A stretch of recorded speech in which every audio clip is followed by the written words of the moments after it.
Hey everybody, Nick Licameli here. Today we're talking about were the muscle magazines really that bad? So a lot of times people in fitness and who have become more evidence-based than your mainstream media knowledge um, will look back on their early days and talk about how they started in magazines like Muscle and Fitness or Men's Health.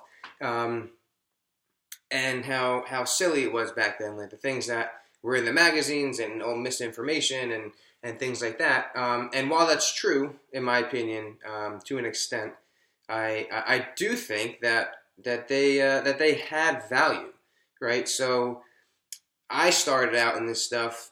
I picked up a magazine in 2008 in a Walmart, um, and it completely blew my mind. It was an August edition, 2008. I'll never forget it. Had Sylvester Stallone in the top right-hand corner. Top 10 best movie workout scenes was one of the articles, but what really drew me in was a bit. It said something like 97 ways to break through a plateau, and it had training, nutrition, and other things, different categories.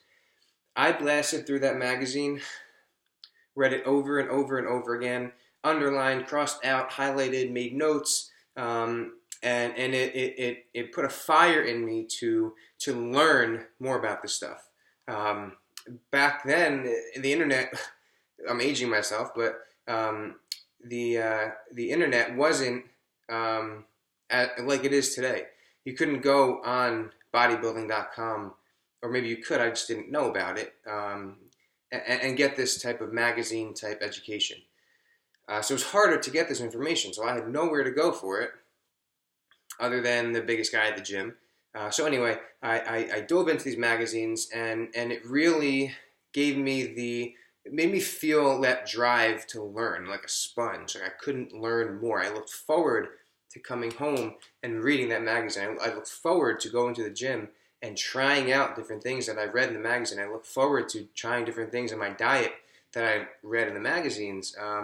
And it got me into that mindset where if you want to do something, you want to get better at it, you have to educate yourself and keep absorbing everything, right? So I had different authors that I liked more than others. I was drawn more to the sciencey type authors.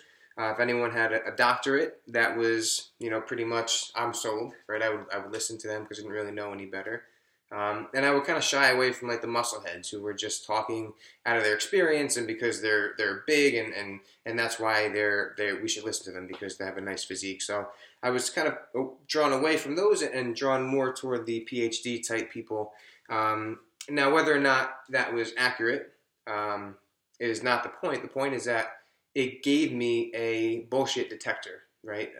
It wasn't working precisely or accurately, but it gave me that detector to start weeding out good information, bad information, and have me thinking who is writing this content, and not just taking everything like gospel because it was in a magazine. So it gave me that BS detector. It just wasn't accurate yet.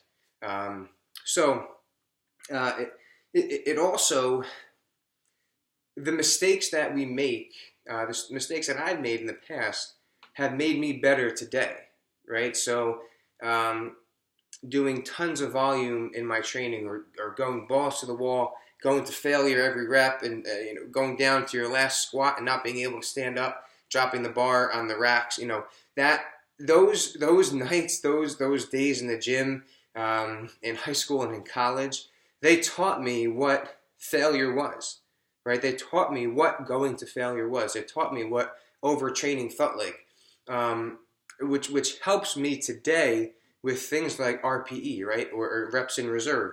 How do you adequately judge 2 reps left in the tank or 1 rep left in the tank or 3 reps left in the tank if you don't know what it feels like to go to failure, right? So the magazines, that's just one example, but the magazines, yes, they have misinformation sometimes and they have a lot of ads and are always trying to sell things, but they weren't all that bad.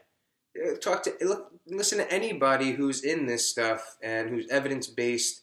Guys like Eric Helms, Alberto Nunez, everyone from 3DMJ, Lane Norton, all these guys started in the magazines, right? They started watching Pumping Iron and the muscle magazines and the forums, and this is where it all started. So, yes, it was misguided, and maybe the information wasn't as accurate or optimal, but it gave us our start, right? It got us into it. It got us into learning. It got us excited about reading and learning and taking notes and putting into practice things that we learned, testing it out.